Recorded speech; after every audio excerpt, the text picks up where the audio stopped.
Арыбаңыздар, урматтуу телекөрүүчүлөр, Кыргыз өкмөтүнүн пресс борборунда социалдык стабилдүүлүктү, экономикалык туруктуулукту камсыздоо жана калктын кирешилерин колдоо боюнча өкмөттүн чаралары тууралуу Кыргыз Республикасынын премьер-министри Бороновд Кубатбек Айылчиевичтин брифинги. Кубатбек Айылчиевич, сөз сизде. Рахмат. Саламатсыздарбы, урматтуу мекендештер, урматтуу массалык маалымат каражатынын өкүлдөрү. Пандемиянын кесепетинен жарандарыбыз экономиканын бардык тармактары жабыркап жатат. Өкмөттүн максималдуу аракеттери бүт бойдон коронавирус инфекциясы менен күрөшүүгө багытталууда. Бардык бийлик бутактары, президентибиз, президенттик аппарат, өкмөт, жалпы коомчулук, ыктыярчылар бүт республика боюнча болгон күч аракетти жумшап, медициналык максималдуу жардам берүүгө аракет кылып атабыз. Рас акыркы күндөрү айыккан жарандарыбызды саны көбөйүп, жаңы чыккан учурлардын динамикасы азайып бараткандыгы жакшы көрүнүш. Дүйнөлүк саламаттык сактоо уюмунун методологиясы боюнча жаңы учурлардын 14 күндүк өсүү темпи Кыргызстанда 39,2%га төмөндөдү.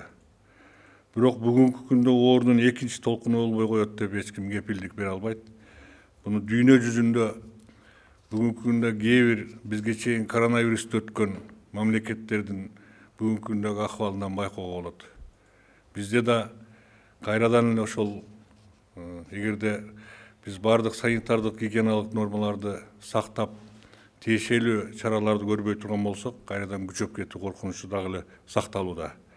Акыбал бүгүн болсо дагы оор бойдон калууда. Өкмөт бүгүнкү күндө саламаттык сактоо системасын жакшыртуу менен бирге кыска убакыттын ичинде бардыгын ордуна коюу, экономиканы пандемия башталганга чейин экономика кандай иштеп келсе, аны ошол деңгээлге жеткирүүнүн үстүндө иштеп жатат. Ошондуктан бүгүнкү брифингде ушул маселелер боюнча аткарылып жаткан иштер боюнча кыскача токтоло кетсем, жалпысынан өкмөт 2020 жылдын аягына чейин өзүнүн алдына бир нече багыттарды аныктады. Бул кыска убакытта биз аткаруучу маселелер. Бул ден соолукту коргоо жана адамдын өмүрүн сактоо маселеси биринчи орунда. Калктын социалдык аярлуу катмарын колдоо маселеси. Бул дайым жасалып келди, билесиздер. Бүгүн да биздин көңүлүбүздүн чордонунда турган маселе болуп эсептелинет. Билим берүү чөйрөсүнө окутуунун коопсуз формаларын киргизүү, анын ичине аралыктан окутуу. Ал үчүн 1 сентябрдан тарта студенттерибизге, окуучуларыбызга, мектеп жашына чейинки балдарыбызга пандемияга чейин кандай программа менен окуп иштеп жатса, ошондой эле шарттарда, же болбосо ошондой эле деңгээлде бүгүнкү күндүн талабына ылайыктуу шарттарды түзүү менен ошондой окууларды уюштуруп берүү, 1 сентябрдан баштап биз толук кандуу ушул окууларды уюштурушубуз керек. Шартка байланыштуу мүмкүн аралыктан окутуу маселелери турат. Буга да бүгүнкү күндө Билим берүү министрлиги даярдыктарды көрүүдө. Буюрса, мына брифингтерден угуп жатасыздар кандай иштер жасалып жаткандыгын. Кийинки маселе экономиканын туруктуулугун камсыз кылуу маселеси. Бизнести анын ичинде көбүрөөк жабыр тарткан экономика тармактарын жана секторлорун колдоо сыяктуу иш-чараларды ишке ашырабыз деп биз максат кылып, ошонун үстүнөн бүгүнкү күндө Кыргыз Республикасынын өкмөтү иштеп жатат. Ден соолукту коргоо жана адамдын өмүрүн сактоо боюнча биринчиден бүгүнкү күндө эшикте коронавирус каттап турган мезгил. Дүйнөлүк статистиканын аналитикасы айрым өлкөлөрдө эпид кырдаал бир топ жакшырып баратып эле кайрадан күч алып, ачактар чыгып кетип жатканын көрсөтүп жатат. Мисалы, Германияда Мелбурн шаарында 4 августтан тартып катуу карантин киргизилди. Германияда 211 миңден ашык адам вирус жуктуруп, анын ичинен 9150 адам каза болду деп статистикасын берип жатышат. Ошондуктан талаптардын баарын аткарып, оорунун күч алып кетишине каршы турууну колдон чыгарбашыбыз керек. Экинчиден, биз кыш мезгилинде мүмкүн болушунча даярданышыбыз керек. Анткени жаз-күз мезгилдеринде ар кандай оорулардын күч алуусу башталат. Курч, респиратордук вирустук инфекциялар, сасык тумоо сыяктуу оорулар күч алат. Коронавирус өнөкөт оорулардын баарын күчөтүп жиберерин баарыбыз билдик. Кудай сактасын, экинчи толкун болуп кете турган болсо, ошондой болуп кете турган толкунга каршы турууга биз даярданышыбыз керек. Бул боюнча өкмөттүн бүгүнкү күнгө чейин да жасап жаткан иш-чаралары маалыматтардан угуп жатасыздар. Бүгүнкү күндө дагы ал иштерди биз күчөтүлгөн режимде, күчөтүлгөн тартипте ошолорду уюштуруп, аларды улантып жатабыз. Бул багыттагы негизги бүгүнкү күндөгү проблемалар, маселелердин бири бул медициналык кадрлар менен камсыздоо маселеси турат. Буга да катуу көңүл бурулуп жатат. Ал үчүн резервтерди түзүү, кыска курстардан окутуу, кайра даярдоодон өткөрүү, лаборанттар менен камсыздоо маселелери турат. Атайын саламаттык сактоо министрлигинин алдыгында квалификацияны жогорулатуу жана кайрадан даярдоодон өткөрүү борбору бар. Анын базасында мына бир нече айдан бери ушул кадрларды кайрадан даярдап чыгарып, ошол коронавирусту дарылоого, ошол багытта иштөөгө, башка багыттагы, башка адистикте иштеп жатышкан жогорку деңгээлдеги врачтарды, орто деңгээлдеги медициналык кызматкерлерди, бардык деңгээлдеги медицина кызматкерлерин кайрадан окутуу, үйрөтүү маселелерин азыр иштеп жатабыз. Биз жакында штабтын отурумунда да ушул боюнча ошол борбордун башчысынын пландарын, анын бүгүнкү күндө жасалып жаткан иштери боюнча дагы угууларды өткөрдүк, тапшырмалар берилди. Эң негизги маселелердин бири мына биздин көпчүлүк айыл жерлердеги бүгүнкү күндөгү медицина кызматкерлеринин жетишсиздиги.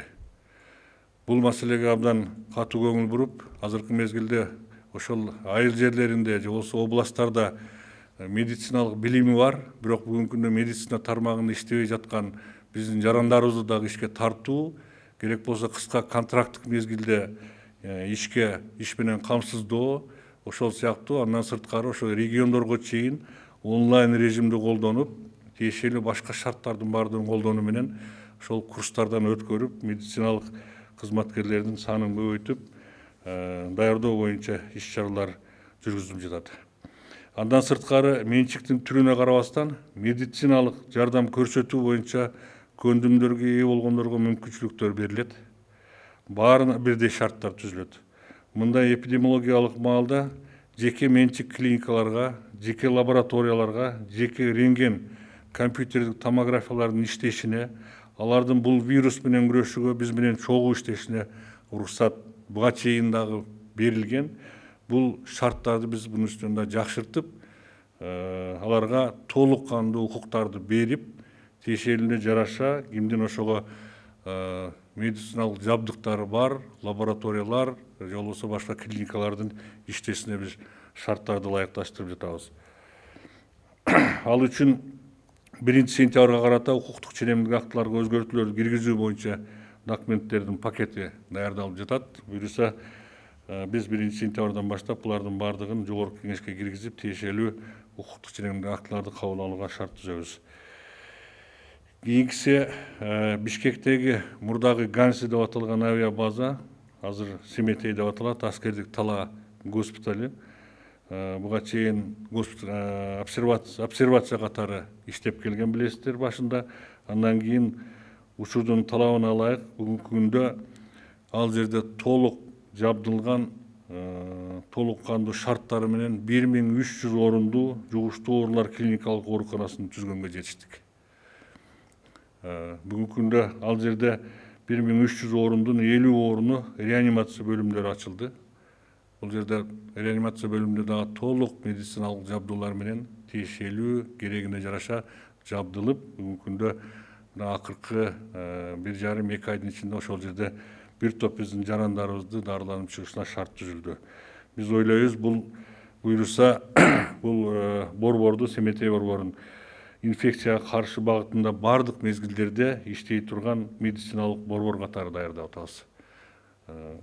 Бул жерде мындан сырткары азыр иш жүргүзүлүп жатат. Клиникалык лабораториянын түрлөрүнүн бардыгын ошол жерге ачуу иштери азыр жүргүзүлүп жатат. Жабдыктар менен тиешелүү жабдылат. Буюрса ал жерде өзүнчө шаардын сыртында турган инфекциялык ооруларга, жугуштуу ооруларга каршы иштей турган ушундай чоң 1300 орундуу борбор түзүлөт деп ойлойбуз. Ал боюнча бүгүнкү күндө тиешелүү иш-чаралар жүргүзүлүп жатат. Жакынкы аралыкта бул толук кандуу ошондой шартка өтөт. Азыркы мезгилде атайын тапшырма менен саламаттык сактоо министрлиги иштеп жатат. Штаттарын түзүп, негизги ошол жердеги башкы врачтан баштап керектүү тиешелүү иштей турган ишчилердин баардыгы фамилиясы такталган, даяр, ошо күзгө карата ошол жерде ар бир врачтын, ар бир медициналык кызматкердин иш орду бүт баардыгы менен такталган, ушундай даярдыкта боло турган ушундай борбор болуп түзүлөт. Аймактарга ооруканаларды оңдоо жана жаңы салуу маселеси боюнча, бул боюнча кабарыңыздар бар. Өзүңүздөр билгендей, буга чейин биз 9 деп айтканбыз. 9 оорукана боло турган болсо, анын бүгүнкү күндө биздин пландар өзгөрүп 3 оорукана жаңы салынып жатат. Бул Бишкек шаарындагы, Ош шаарындагы инфекциялык оорукана жаңы. Андан кийин Нарын шаарындагы биз буга чейин профилин өзгөртүп, кайсы бир имаратты жасайбыз дегенбиз, бирок бүгүнкү күндө чечим кабыл алынып, инфекциялык больницанын ичине дагы 70 орундуу жаңы корпус түшө турган болду. Ал жерде буюрса 3-чү жаңы салынган ушул оорукана болуп эсептелинет. Андан сырткары 6 региондо, Нарындан сырткары башка 6 областта 6 ушундай профилдери өзгөргөн инфекциялык ооруканалар ачылат. Бул боюнча бүгүнкү күндө толук кандуу иш-чаралар аткарылып жатат, курулуштар жүрүп жатат. Жакын күндөрү биз штабтын чечими менен бердик. Биздин жарандарыбыз баардыгы бул ооруканаларда жүргүзүп жаткан иштер боюнча байма-бай ушундай маалыматты алып турганга жетишебиз. Андан сырткары биз кошумча дагы акча каражатын бөлүү менен 2 оорукананы дагы кошо бүтүрүү менен, ошол менен биз 11 оорукананы Кудай буюрса мына күзгө бүтүрөлү деп жатабыз. Бул сентябрь айында Кудай буюрса ишке кириш керек биздин планыбыз менен. Бул кошумча дагы Чолпон Ата шаарындагы 60 орундуу ошол инфекциялык оорукана, андан сырткары мына Көкжаңгак шаарында дагы мурун башталып токтоп калган экен, ошол оорукананы дагы толук кандуу бүтүрүүгө мүмкүнчүлүк болду. Бул жерде дагы 60 орундуу ушундай оорукана ачылат. Экинчи маселе, ушул ооруканаларга керектүү мед жабдууларды алып берүү үчүн бюджеттен 349 миллион акча каражаты бөлүндү. Бул жерде азыркы ачылган ооруканалардын баардыгы бүгүнкү шарттын талабына ылайык керектүү медициналык жабдуулар менен жабдылат.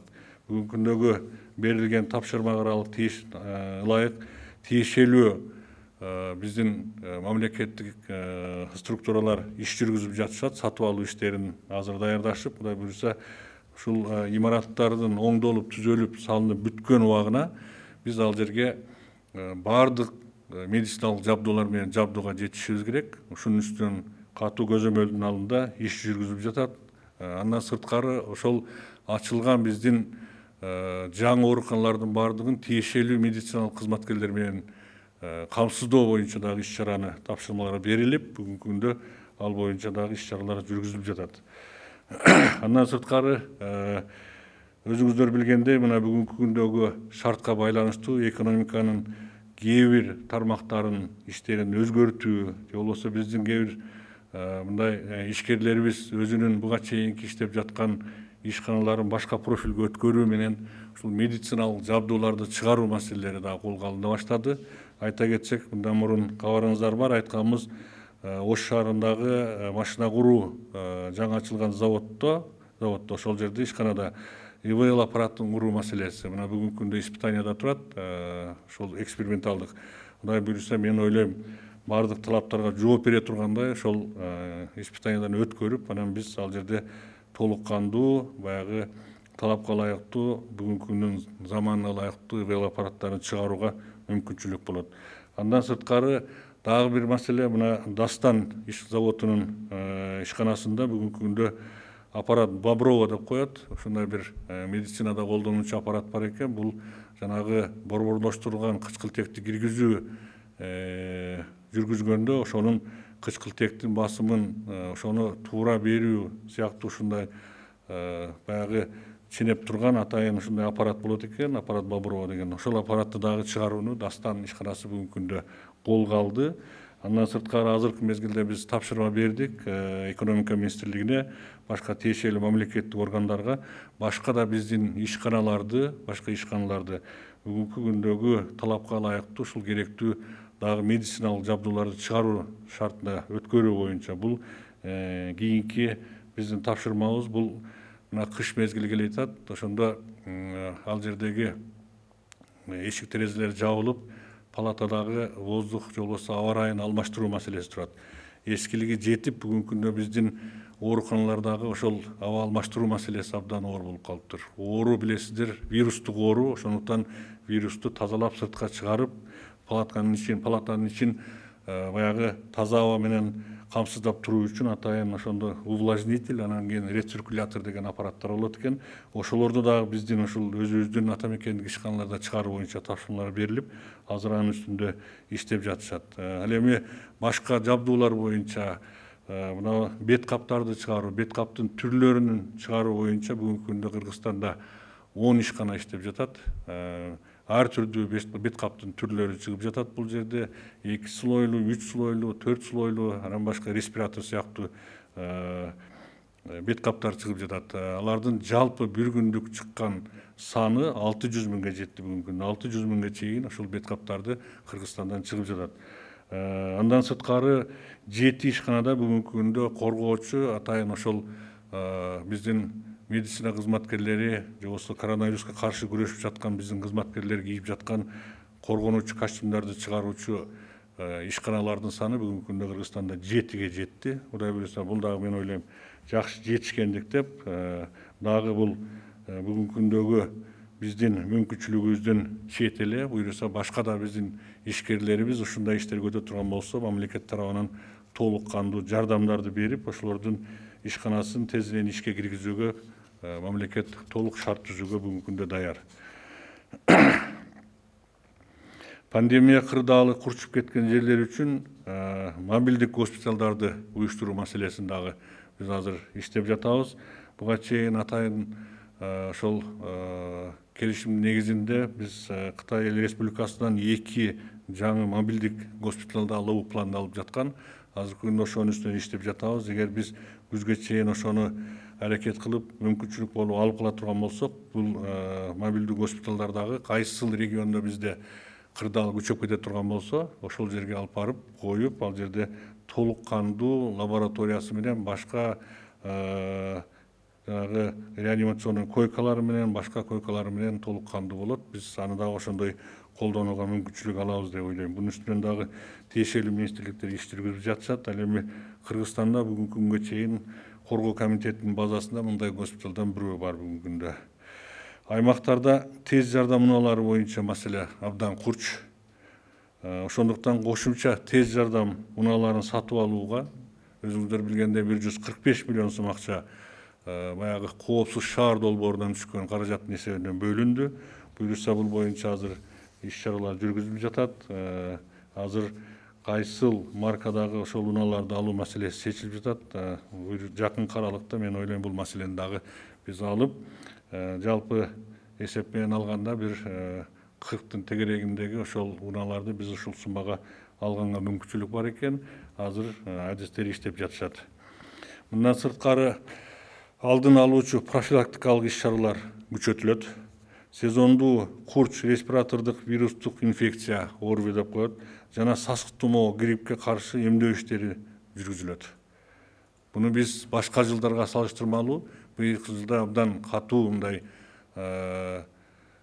контролго алып, абдан бир мындай уюшкандыкта жүргүзүүбүз зарыл экендигин баарыбыз билип турабыз. Себеби дегенде мына ошол күз мезгилинде эгерде кайрадан коронавирус оорусу күчөп кете турган болсо, башка мына адистердин айтканына караганда ошол убактагы күчөгөн сасык тумоо, респиратордук ошо вирустук инфекциялардын келиши менен кошо келип, бир топ биздин жарандарыбыздын ден соолугуна зыян күчтүүрөөк тийиши мүмкүн деген ушундай божомолдор бар. Ошонун негизинде мына вакцинация ишин биз абдан катуу колго алышыбыз керек. Социалдык аярлуу катмар, жакыр жашаган үй бүлөлөр, социалдык өнүктүрүү министрлигинин каттоосунда турган жарандар акысыз мамлекеттин эсебинен эмдөөгө алалы деген биздин планыбыз бар. Ал боюнча иштери жүрүп жатат. Алар максималдуу ошолор камтылып, ошол мамлекеттин эсебинен бекер вакцинация алууга мүмкүнчүлүк алышат. Сентябрь айында вакцинациялар сатылып алынып келип, ошол иштерди баштайбыз. Эскертип коючу сөз, эмдөө иштери ыктыярдуу жүргүзүлөт. Ошондой эле акылуу вакцинация алам дегендерге дагы уруксат берилип жана мүмкүнчүлүктөр түзүлөт. Ошол эле учурда вакциналардын баасы элдин турмушуна ылайыктуу болууга тийиш деген бүгүн шартты айтып атабыз. Биз бул вакцинация иштерин жүргүзүүгө жанагы айткандай эле бардык өзүнүн формасынын жеке менчик же мамлекеттигине карабастан акы төлөп алуу менен вакцинация иштерин жүргүзүүгө, акы төлөө менен жүргүзүүгө биз бардык ошол жеке менчиктагы медициналык кызматтарга ушул уруксат берели деп жатабыз. Алар дагы ушул компанияга катышса болот. Булар менен бирге өкмөт өлкөнүн бүт аймактары боюнча дары дармектерге жана медициналык буюмдарга болгон жеткиликтүү толук камсыз кылуунун үстүндө иштерди алып барып жатабыз жана буну үзгүлтүксүз алып барабыз.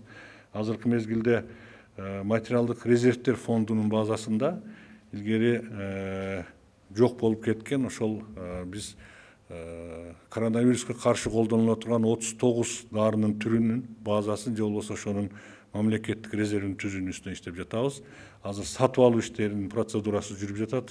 Жакынкы аралыкта дарылар келип, эгерде баягы күнкүдөй ошондой каатчылык, нарыга болгон каатчылык пайда боло турган болсо, тез аранын ичинде бул мамлекеттин эсебинен жоюуга алыныш үчүн ушундай иштерди бүгүнкү күндө уюштуруп жатабыз. Акча каражаты баары даярдалган. Кудай буюрса, жакын күндөрү бул маселе дагы чечилет.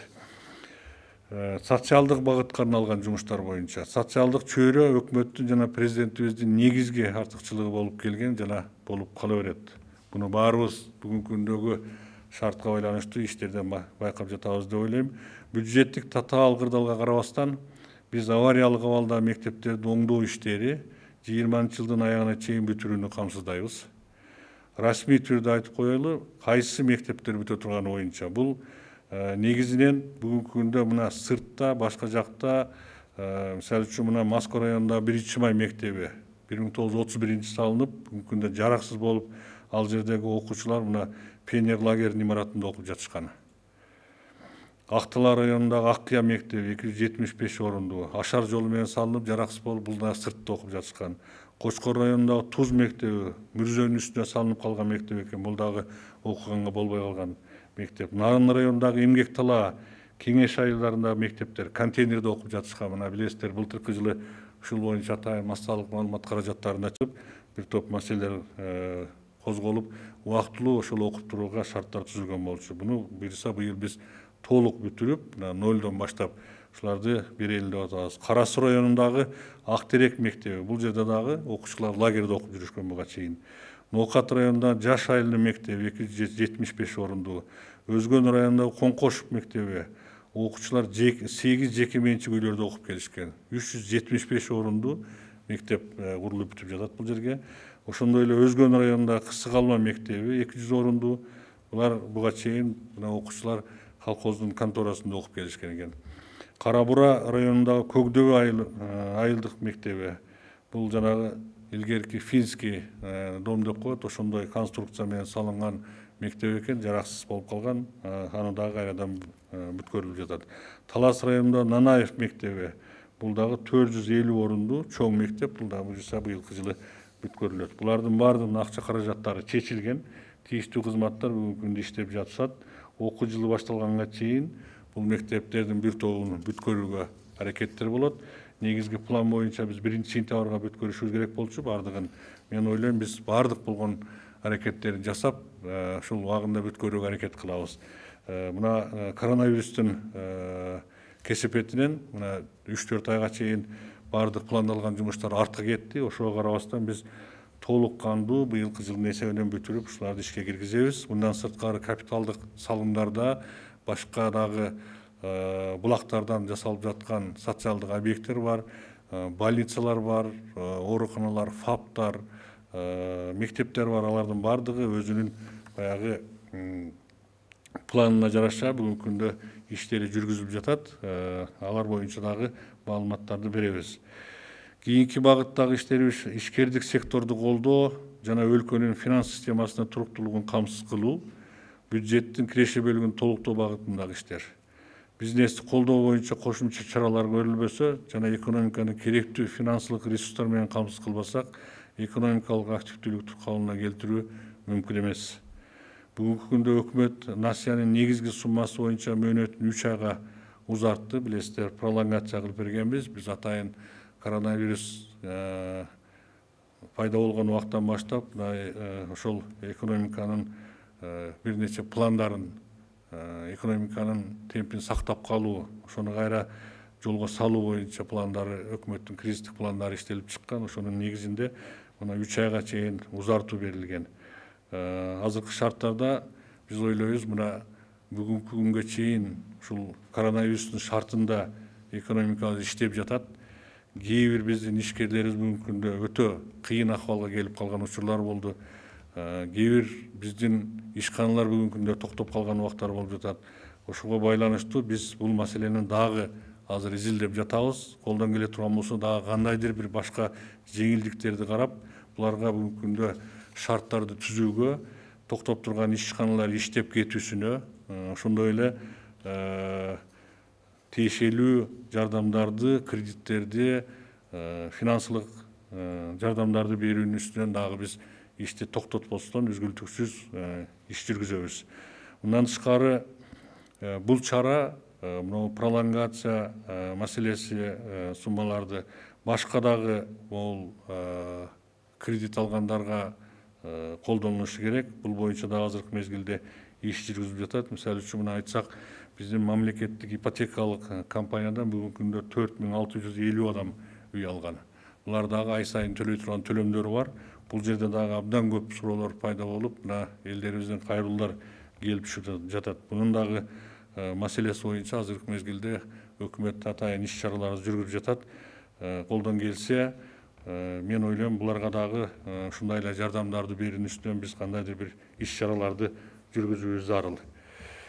Кийинки маселе, өкмөт коммерциялык банктар жана микрофинансылык уюмдар аркылуу бизнести жеңилдетилген насыялоо программасына 14 миллиард сом акча бөлүп бергенбиз. Билесиздер, бул иш да эң жогорку көзөмөлдө бүгүнкү күндө турат. Бүгүнкү күндө программанын алкагында коммерциялык банктарга ишкердик субъекттерге жеңилдетилген кредит берүү үчүн 4,2 миллиард сом уже бөлүнүп берилди бүгүнкү күндө. Финансы министрлиги тарабынан 2,2 миллиард сом, Улуттук банктын кредиттик аукциондору аркылуу 2 миллиард сом ишкерликти колдоого бөлүндү бүгүнкү күндө. Бул боюнча бүгүнкү күндө 10 коммерциялык банктар ушул программанын алкагында иштеп жатат. Мындан тышкары айыл чарбасын каржылоо 8 долбоору боюнча 8371 кредит 4,2 миллиард сомго берилди бүгүнкү күндө. Муну менен бирге биз бизнес колдоочу институттардын ишинин натыйжалуулугун жогорулатуу максатында мамлекеттик лизинг компаниясын түзүү боюнча иштер пландалып жатат. Бул боюнча атайын мамлекеттик деңгээлде министрликтерде иштер жүргүзүп жатат. Мен ойлойм, бүгүнкү күндүн талабына ушул мамлекеттик лизинг компаниясын түзүү дагы турат деп. Буга чейин айыл чарба техникаларын лизингке берилип келген. 2018 жылы 338, 2019 жылы 341 техника алынса, 2020 жылы 200, бүгүнкү күнгө чейин 2213 дана айыл чарба техникасы алынды. Мунун ичинде 2020 жылы 571,9 миллион сом лизингке бөлүнүп берилди техника алуу үчүн. Техникадан тышкары малдын асылдуулугун жакшыртуу боюнча 2019 жылдан бери жакшы билесиздер. Мына ким мал сатып алам десе, ошолорго дагы мына лизинг тарабынан ушундай лизингке малда сатып алууга мүмкүнчүлүктөр ачылган. Азыр техниканын эмес, ушул малдарды дагы лизингке алууга шарттар түзүлүп, мүмкүнчүлүктөр бар. Бул системаны андан ары дагы өркүндөтөлү деп турабыз. Учурда өнөр жай жабдууларында лизингке берүү боюнча финансылык инструменттер иштелип жатат. Иштеп жаткан банктардын бирин экспорттук, импорттук банкка айландыруу маселеси көптөн бери күн тартибинде турган маселе. Бүгүнкү күндө абдан керек экендиги көрүнүп жатат. Ал үчүн айрыкча банктардын кредит алууга карата талаптарын жөнөкөйлөтүү багытындагы иштер күчөтүлөт. Жакын аралыкта атайын мамлекеттик банктардын өкүлдөрү, Улуттук банктын жетекчиси болуп биз чогуу отуруп бул боюнча талкуу жасап, атайын тапшырмалар берилди. Бүгүнкү күндөгү кредит алуудагы болгон көйгөйлөр, жанагы атайын тиешелүү уруксат кагаздарын топтоо маселесиндеги көйгөйлөр, бюрократиялык маселелер, ошолордун баарын жоюу менен, рисктерди эске алуу менен максималдуу түрдө элге жана ишкерлерге кредит алуунун шарттарын жөнөкөйлөтүшүбүз керек. Тапшырма берилди. Мен ойлойм, жакынкы күндөр биз кайрадан жолугуп ошол керектүү документтерди топтоо, анан ошол анын мөөнөтүн кыскартуу боюнча маселелерди, тапшырмаларды, сунуштарын алып келе турган болсо, банктардын өкүлдөрү алар иштеп чыгабыз деп айтышты. Ошондо мен ойлойм, бир топ дагы болушунча, мүмкүн болушунча биз ишкерлерибизге, жарандарыбызга кредит алуу маселесиндеги жаралып жаткан көйгөйлөрдү, ооракерчиликтерди төмөндөтүү, азайтуу боюнча бир топ жеңилдейт деп ойлойбуз. Салыктык жана бажы процедураларын фискалдаштыруу системасын өнүктүрүү маселелери четте калбайт. Толук кандуу ишке ашырылат. Фискалдаштыруу экономиканын бюджетин толтуруунун негизги механизми экенин баарыбыз жакшы түшүнөбүз. Ошонун эсебинен көмүскө экономикада турган, бюджетке түшпөй жаткан каражаттарды бир топ төмөндөтөт деп ойлойбуз. Кээ бир маселелер боюнча таптакыр ошол көмүскө пайда табууну жокко чыгарат деп ойлойбуз. 2020 жылдын 1-июлунан баштап ишке киргизилген электрондук эсеп фактуралар, виртуалдык кассалык аппараттар бардык май куюучу жайларда мунай заттарын чыгарууну эсепке алуунун автоматташтырылган тутуму иштеп баштады. Бул боюнча иштер дагы күчөтүлөт. 2020 жылдын аягына чейин алкоголдук ичимдиктерди жана тамеки буюмдарын санариптик идентификациялоо аркылуу милдеттүү түрдө маркировкалоо боюнча электрондук кызматтар ишке киргизилет. Бул 2020 жылдын аягына чейин биздин план боюнча киргизебиз деп турабыз. Мен ойлойм, бул дагы биздин фискалдаштыруу ишинде, экономиканын бюджетти толтуруу маселесинде бир топ жакшы жетишкендиктерди берет деп ойлойбуз. Булардын бардыгы мамлекеттик бажы кызматынын электрондук сервисине жылдын аягына чейин толук кандуу кошулуп, толук кандуу иштеп баштаганга шарттар түзүлөт деп ойлойбуз. Салык жана бажы иштерин башкарууну өркүндөтүүнүн алкагында иштер. Жеке ишкерлер үчүн салык отчетторунун түрлөрүн кыскартууну жана жөнөкөйлөштүрүлөт. Мамлекеттик салык кызматынын жана социалдык фонддун патенттерин консолидациялоону, аларды аралыктан туруп алуу мүмкүнчүлүгү түзүлөт. Маалымат үчүн айта кетсем, патент системасы менен ыктыярдуу патент жана милдеттүү патент деп экиге бөлүнөт. Январь-февраль айларында 96 миңден ашык киши иштесе, пандемиянын шартында ал 2 эсеге чейин кыскарган. Андан бюджетке түшүүчү каражат да кескин бүгүнкү күндө кыскарып кетти.